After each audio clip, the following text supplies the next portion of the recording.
Hello. As our world has shifted to largely hybrid work schedule, it's more important than ever to understand how to protect yourself when connecting to networks. We're going to assume that your work network is properly secured and managed by professionals. But what about when you're working at home or in public spaces? So, what is a network? You've probably heard this term before, but let's quickly talk about just what a network is. Anytime you connect your device, whether it's your work laptop, your phone, a gaming console, a tablet, to the internet, you're joining a network. This may be done via a wired connection that you physically plug a cable into the device or through a wireless connection by joining Wi-Fi. When you join a device to a network, it is now in the same pool as all of the other devices that are connected to that network. All devices that live on that network now have the ability to talk to each other by default, and this is why being conscious of the networks you connect to is so important. Your work device contains information or access to information that the general public should not see. Whether that is HR records, company financials, patient information, proprietary software or process, or any other sensitive information. That's why we have passwords on our devices, we encrypt their hard drives, and we interview people before we hire them to ensure that they are trustworthy. In the same vein, we need to be careful about the networks we connect to. Most of our devices have built-in firewalls to prevent lateral movement between devices on the same network, but these firewalls can be disabled and they're not always configured 100% tightly. The best way to keep yourself safe is to not connect to networks that contain unknown devices. So let's talk about Wi-Fi networks. Always connect to secure, password-protected Wi-Fi networks. There are essentially three types of wireless networks out there. There's a secure, password-protected network. It's usually controlled by professionals where access is limited only to those who need it.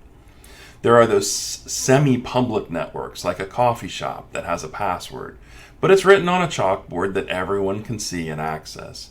And then there's open networks, like the airport Wi-Fi, that requires no password at all to connect. I think the easiest way to think about this is to try to use an analogy. Let's think about connecting to secure Wi-Fi like going to a gym. If you're a professional athlete, you work out at the private gym that is at your team's training facility. You can only get in if you're a member of the team, and you know everyone else who is there is also employed by the team. You don't have to have your guard up so much because you know that once you're inside, everyone is trustworthy. Now let's think about that semi-public network like a coffee shop. It's going to be more like a public gym. Sure, everyone had to be allowed into the gym by the front desk, but how picky are they being? Some people are there with a day pass, some people might have sneaked in, some people may not even be who they claimed to be when they signed up for membership. So while you're all in the same place and there was a gatekeeper to get in, it doesn't mean that you feel completely trusting of everyone else around you. And then open Wi-Fi networks with no password, that's kind of like working out in the park. You have no idea who's around, and there's no one vetting who is coming and going.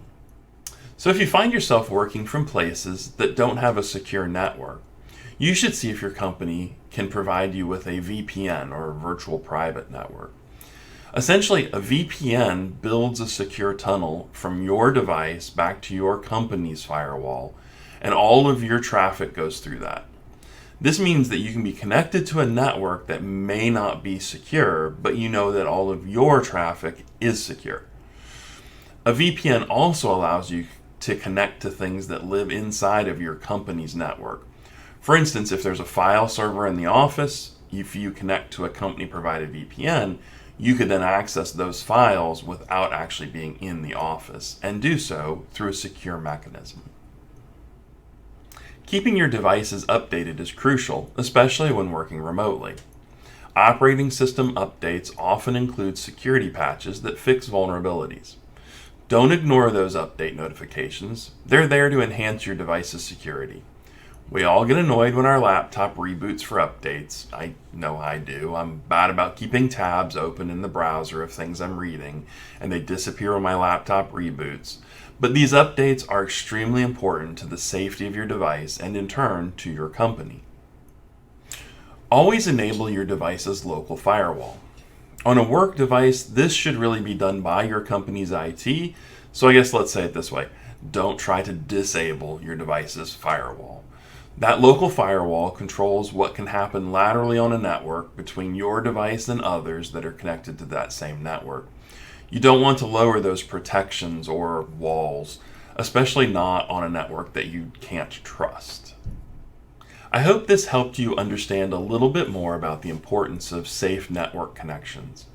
If you have any questions about network safety or think that your company needs help properly securing itself, please reach out to us. This is what we do. So stay vigilant, and thank you so much for watching.